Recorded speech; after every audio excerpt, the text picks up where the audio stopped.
It's a long story.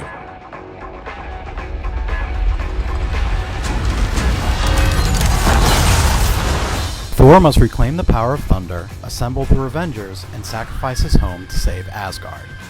After traveling the 9 realms, haunted by visions of the Infinity Stones and dreams of the prophesied day of Ragnarok, Thor finally returns home to Asgard. Discovering Loki in the guise of Odin, servants catering to his every whim, he drags his brother to Earth to find their father. Unknown to Loki, removing Odin from his throne drained him of his power, thus releasing Hela, the goddess of death. Scattering Thor and Loki to the farthest reaches of the cosmos, they must settle their differences and bring together the raging, incredible Hulk and a drunk and elite Asgardian warrior to defeat Hela and save Asgard. Thor Ragnarok is, in my opinion, the best 80s sci-fi movie ever. Director Taika Waititi has done what the previous directors of Thor could not: create a truly captivating and memorable entry into the Thor franchise by taking Thor back to its roots of mixing Norse mythology with science fiction, and then having fun with it.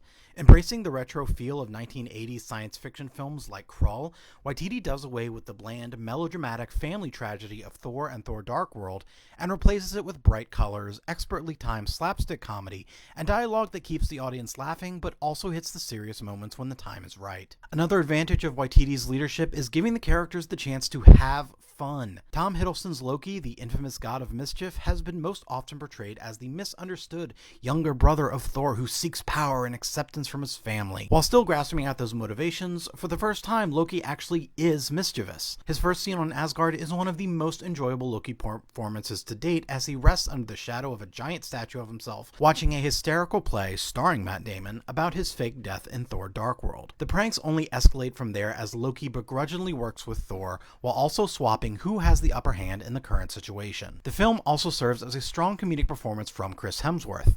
Often cast as the strong and mostly serious character, Hemsworth takes advantage of the comedy in Thor Ragnarok to show off his range as an actor, and replacing his last comedic performance in the unfortunate reboot of Ghostbusters. But not only have Thor and Loki shaken off the melodrama, but Mark Ruffalo's Bruce Banner/Hulk is given the opportunity to let loose.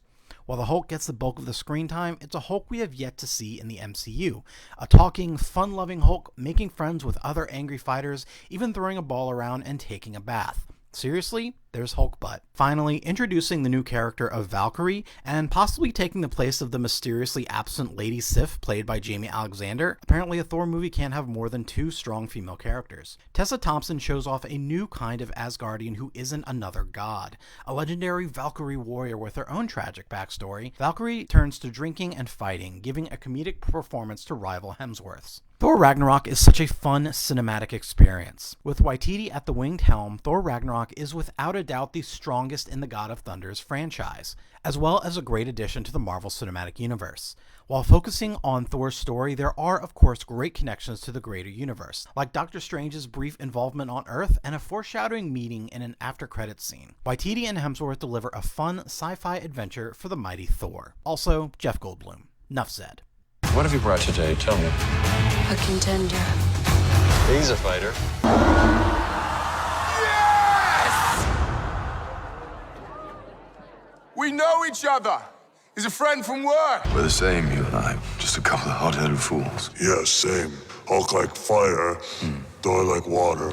Well, kind of both like fire. But Hulk like raging fire, Thor like smoldering fire.